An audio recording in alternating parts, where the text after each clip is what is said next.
साल 1969 गुजरात में एक 24 साल का लड़का साइकिल से घर घर जाके अपना येलो डिटर्जेंट पाउडर बेचना शुरू करता है। आगे चल के यही पाउडर निरमा के नाम से इंडिया का नंबर 1 डिटर्जेंट ब्रांड बन जाता है। लेकिन फिर आखिर ऐसा क्या हुआ कि इसी निरमा की सेल्स अचानक गिरने लगती हैं और अल्टीमेटली इसका कंप्लीट डाउनफॉल हो जाता है। इन सब की शुरुआत हुई करीब 55 साल पहले। गुजरात में रहने वाले करसन भाई पटेल एक गवर्नमेंट डिपार्टमेंट में केमिस्ट की नौकरी करते थे, लेकिन उनकी सैलरी घर चलाने के लिए सफिशिएंट नहीं थी। इसीलिए उन्होंने साइड इनकम कमाने के लिए एक छोटा सा बिजनेस स्टार्ट करने का फैसला लिया। बीएससी की डिग्री और केमिस्ट की नौकरी होने के कारण उन्हें केमिकल्स की अच्छी समझ थी। इसीलिए उन्होंने अपने घर में ही सोडा ऐश और बाकी कुछ केमिकल्स के साथ एक्सपेरिमेंट करना चालू किया। कई बार फेल होने के बाद उन्होंने फाइनली एक अफोर्डेबल और इफेक्टिव डिटर्जेंट पाउडर बना लिया और अपनी इस इन्वेंशन का नाम अपनी 1 साल की बेटी निरुपमा के नाम पर निरमा रख दिया।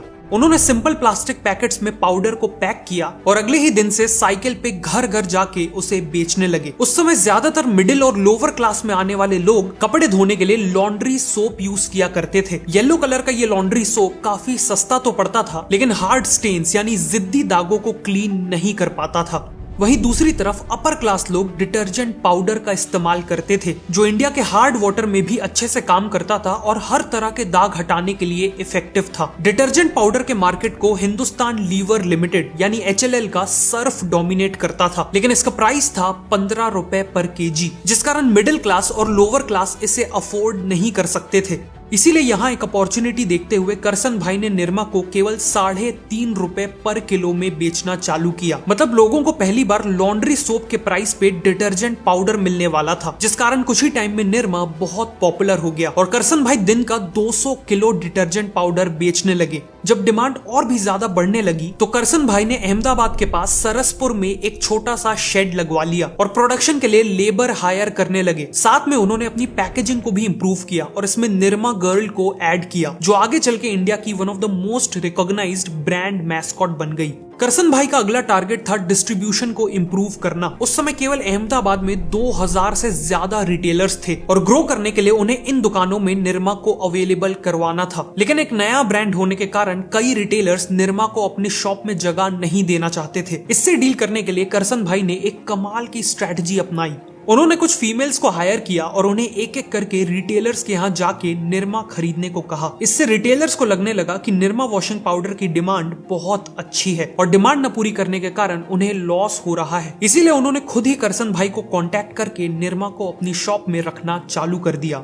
देखते ही देखते निरमा अहमदाबाद और आसपास के सभी गांव में नंबर 1 डिटर्जेंट पाउडर बन गया और अब टाइम आ चुका था पूरे गुजरात में एक्सपैंड करने का। करसन भाई को पता था कि अगर उन्हें गुजरात में और इवन पूरे इंडिया में सर्फ जैसे ब्रांड्स को बीट करना है तो उनका केवल एक मेन एडवांटेज था, निरमा का सस्ता प्राइस, और वो अपने प्राइस को किसी भी हाल में बढ़ने नहीं देना चाहते थे। इसीलिए उन्होंने एक्सपेंशन के दौरान भी निरमा के फॉर्मूला को शुरुआत की ही तरह सिंपल रखा। निरमा में 65% तो केवल सोडा ऐश रहता था, जो गुजरात में लोकली सस्ते में मिल जाता था। सर्फ के मुकाबले इसमें केवल आधा एक्टिव डिटर्जेंट होता था और फाइनली ना कोई व्हाइटनर होता था और ना ही कोई परफ्यूम्स। इसके अलावा प्रोडक्शन बढ़ाने के लिए करसन भाई ने शुरुआत में बड़ी बड़ी फैक्ट्रीज नहीं डाली, बल्कि अलग अलग गांव में शेड्स लगवाने लगे। जहां सर्फ की मैन्युफैक्चरिंग में महंगी मशीनें और इलेक्ट्रिसिटी का यूज होता था, वहीं निरमा का प्रोडक्शन पूरी तरह मैनुअल लेबर्स करते थे, जो काफी कॉस्ट इफेक्टिव था। और गवर्नमेंट की स्कीम के चलते बिना इलेक्ट्रिसिटी के ऑपरेट करने के कारण उन्हें 15% का एक्साइज ड्यूटी पे रिबेट भी मिलती थी।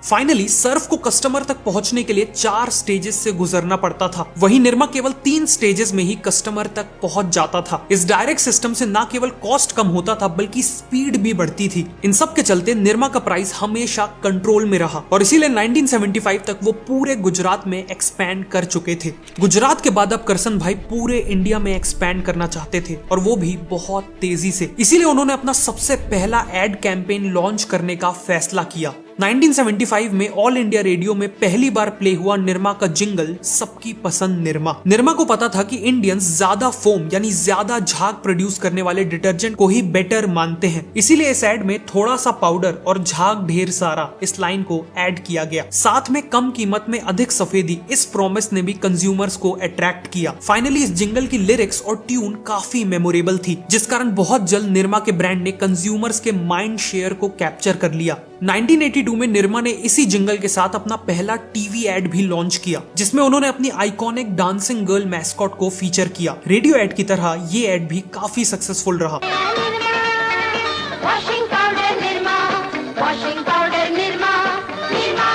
इसीलिए 1977 तक 12% और फिर 1985 तक करीब 60% मार्केट शेयर के साथ निरमा इंडिया का सबसे बड़ा डिटर्जेंट ब्रांड बन गया। जिस निरमा को करसन भाई ने साइड इनकम कमाने के लिए शुरू किया था, आज उसी निरमा ने करसन भाई को पूरे भारत का डिटर्जेंट किंग बना दिया था। लेकिन अनफॉर्चुनेटली ये सक्सेस ज्यादा देर तक नहीं टिकने वाली थी, क्योंकि बहुत जल्द मार्केट का पुराना खिलाड़ी पलटवार करने वाला था। शुरुआत में तो निरमा ने केवल मिडिल और लोअर इनकम सेगमेंट्स को कैप्चर किया था, लेकिन इवेंचुअली कई अपर क्लास कस्टमर्स भी निरमा में शिफ्ट होने लगे थे, क्योंकि उन्हें ये क्लैरिटी ही नहीं थी कि सर्फ की क्वालिटी किन मायनों में निरमा से बेटर है। ऊपर से 1986 में निरमा ने एक डिटर्जेंट बार लॉन्च करके HLL के रिन बार को डायरेक्ट चैलेंज कर दिया, जिससे रिन के भी कई कस्टमर्स निरमा बार में शिफ्ट होने लगे। लेकिन अब HLL को समझ आ चुका था कि निरमा उनके पूरे ही बिजनेस के लिए एक बहुत बड़ा खतरा बन चुका है। इसीलिए हिंदुस्तान लिवर लिमिटेड ने इंटरनली एक सीक्रेट मिशन लॉन्च किया, जिसका कोड नेम था स्टिंग, यानी स्ट्रैटेजी टू इनहिबिट निर्मास ग्रोथ। इस मिशन के तहत निरमा की पूरी बिजनेस स्ट्रैटेजी को डीपली स्टडी किया गया और फिर HLL की काउंटर स्ट्रैटेजी डेवलप की गई। कई हफ्तों बाद ये कंक्लूजन निकला कि निरमा से compete करने के लिए HLL को भी अपना डिटर्जेंट पाउडर लो कॉस्ट में ही बेचना पड़ेगा। लेकिन अगर वो सर्फ को निरमा की प्राइस पे बेचते तो उन्हें प्रॉफिट्स की जगह लॉस हो जाता, साथ में सालों से बनाई हुई सर्फ की प्रीमियम ब्रांड इमेज भी डिस्ट्रॉय हो जाती। इसीलिए HLL ने फाइनली अपना खुद का low cost detergent powder launch करने का फैसला किया। लेकिन उससे पहले उन्होंने एक मार्केट रिसर्च की, जिससे उन्हें निरमा की वीकनेसेस पता चल गई। जैसे कि निरमा से कपड़े धोने पर उनमें खुशबू नहीं बल्कि एक इंडस्ट्रियल स्मेल रह जाती थी, और निरमा पूरी तरह पानी में डिसॉल्व भी नहीं होता था, जिस कारण कपड़े सूखने के बाद सॉफ्ट फील नहीं होते थे। साथ में कई लोगों को निरमा से हाथ में इरिटेशन और ब्लिस्टर्स हो जाते थे। इन सब को ध्यान में रखते हुए HLL ने सबसे पहले अपने डिटर्जेंट पाउडर में एक प्लेजेंट फ्रेग्रेंस ऐड कर दी। सेकेंडली, इसे हाथों के लिए जेंटल बनाया और इंश्योर किया कि ये पाउडर पानी में कंप्लीटली डिसॉल्व हो जाए। लेकिन इन सभी इंप्रूवमेंट्स के बाद भी उन्होंने कॉस्ट को ऊपर जाने नहीं दिया। उनके इस नए डिटर्जेंट में सॉल्ट एक बहुत इंपॉर्टेंट रॉ मटेरियल था। इसीलिए HLL ने अपनी नई फैक्ट्री को गुजरात में सॉल्ट माइंस के बगल में एस्टैब्लिश किया और सॉल्ट माइन से एक डायरेक्ट पाइपलाइन कनेक्ट कर ली। ऑल्सो इन्होंने R&D में मैसिव इन्वेस्टमेंट्स करके डिटर्जेंट में डलने वाले फ्रेग्रेंस और बाकी इनहेंसर्स के सस्ते ऑल्टरनेटिव्स बना लिए। इन सब के चलते HLL ने एक ऐसा डिटर्जेंट पाउडर बना लिया जिसका प्राइस तो निरमा के बराबर था, लेकिन क्वालिटी बहुत बेटर थी। और इसी तरह लॉन्च हुआ व्हील डिटर्जेंट पाउडर। निरमा को डायरेक्टली टारगेट करने के लिए व्हील के एड्स में कहा गया कि मैंने मांगी थी सफाई और तूने दी हाथों की जलन।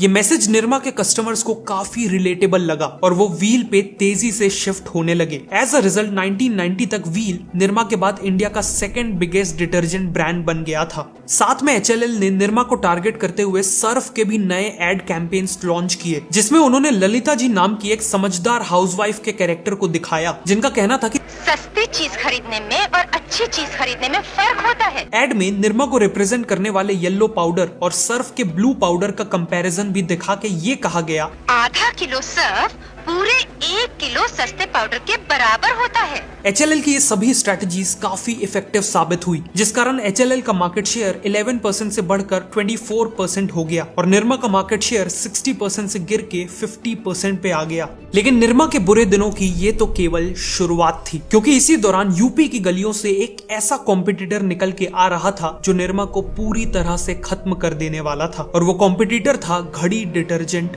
पाउडर।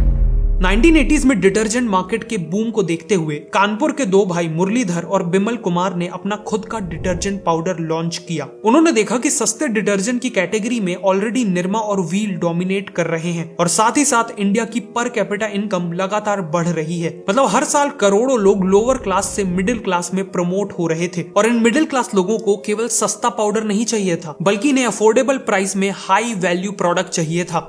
इसी के साथ इन्होंने लॉन्च किया घड़ी डिटर्जेंट पाउडर, जिसकी क्वालिटी न केवल निरमा से बेटर थी बल्कि इसका प्राइस भी निरमा से 10% ज्यादा था, जिस कारण कस्टमर्स ऑटोमेटिकली घड़ी को बेटर क्वालिटी वाला डिटर्जेंट मानने लगे। और इस 10% एक्स्ट्रा प्राइस के चलते घड़ी ने अपने डीलर्स और रिटेलर्स को कंपटीशन से ज्यादा कमीशन दिया, जिस कारण ये रिटेलर्स कस्टमर्स को सबसे पहले घड़ी डिटर्जेंट रिकमेंड करने लगे और सेल्स ऑर्गेनिकली बढ़ने लगी। डिस्ट्रीब्यूशन कॉस्ट को कम रखने के लिए घड़ी ने 200 किलोमीटर मैन्युफैक्चरिंग मॉडल अपनाया, जिसमें वो हर इंपॉर्टेंट मार्केट के 200 किलोमीटर के रेडियस में अपना स्मॉल मैन्युफैक्चरिंग प्लांट या डिपो सेटअप करने लगे। इससे घड़ी का स्टॉक हमेशा हर एक दुकान में अवेलेबल रहता था और शिपिंग में भी पैसे बचते थे। फाइनली घड़ी ने अपने एड कैंपेन्स में एक ऐसा जिंगल यूज किया जिसने कस्टमर्स को मैग्नेट की तरह खींच लिया, और वो जिंगल था,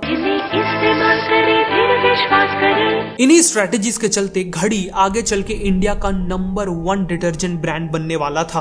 दूसरी तरफ निरमा 1990s में लगातार मार्केट शेयर लूज कर रहा था और सरवाइव करने के लिए उन्हें मेजर चेंजेस की जरूरत थी। सबसे पहले तो उन्हें अपने प्रोडक्ट में सोडा ऐश की क्वांटिटी कम करने की जरूरत थी, क्योंकि इसी से हाथों में इरिटेशन होता था और लॉन्ग टर्म में कपड़े भी डैमेज होते थे। साथ ही फ्रेग्रेंस और एक्टिव डिटर्जेंट की क्वांटिटी भी इंक्रीज करना इम्पोर्टेंट था। उस दौरान निरमा ने समसिका मार्केटिंग कंसल्टेंट्स नाम की एजेंसी से एक मार्केट सर्वे भी करवाया था, जिससे पता चला था कि ज्यादातर कस्टमर्स एम्बैरेस्ड फील करते थे कि वो निरमा यूज करते हैं। मतलब निरमा की इमेज एक इंफीरियर ब्रांड की बन चुकी थी और उससे सीरियस मेकओवर की जरूरत थी। इसीलिए निरमा को अपनी पुरानी हो चुकी पैकेजिंग को बेटर बनाना चाहिए था ताकि वो इंफीरियर ना लगे। और फाइनली नए एडवर्टाइजिंग कैंपेन्स लॉन्च करके व्हील और सर्फ के एड कैंपेन्स को काउंटर भी करना चाहिए था और अपने प्रोडक्ट को केवल एक चीप डिटर्जेंट की जगह एक वैल्यू फॉर मनी डिटर्जेंट की तरह पोजीशन करना चाहिए था।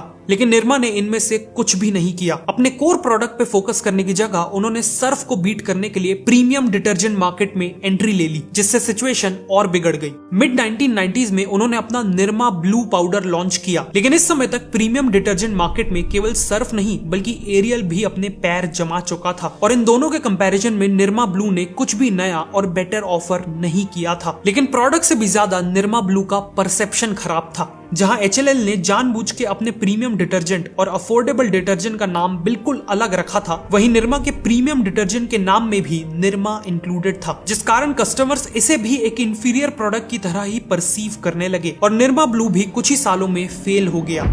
सिमिलरली निरमा ने और भी प्रोडक्ट्स लॉन्च किए, जैसे Nirma bathing soap, Nirma hair oil, Nirma shampoo और निरमा टूथपेस्ट। उन्हें लगा कि इन सभी प्रोडक्ट्स को निरमा की पॉपुलर ब्रांडिंग का फायदा मिलेगा, लेकिन हुआ इसका बिल्कुल उल्टा। पहले तो जो लोग निरमा के ब्रांड को पसंद करते भी थे वो उसे केवल डिटर्जेंट प्रोडक्ट से ही रिलेट कर पाते थे, इसीलिए निरमा का साबुन, तेल और शैम्पू उन्हें अट्रैक्टिव नहीं लगता था। और दूसरा, निरमा के एक इंफीरियर ब्रांड के परसेप्शन के कारण भी किसी ने उनके ये दूसरे प्रोडक्ट्स नहीं खरीदे। 2017 आते आते निरमा का मार्केट शेयर केवल 4% पे रह गया। ब्रांड को रिवाइव करने के लिए इन्होंने निरमा एडवांस लॉन्च किया और ऋतिक रोशन से इसका एड भी करवाया, जिसकी मैसेजिंग थी नए जमाने के जिद्दी दागों के लिए निरमा एडवांस।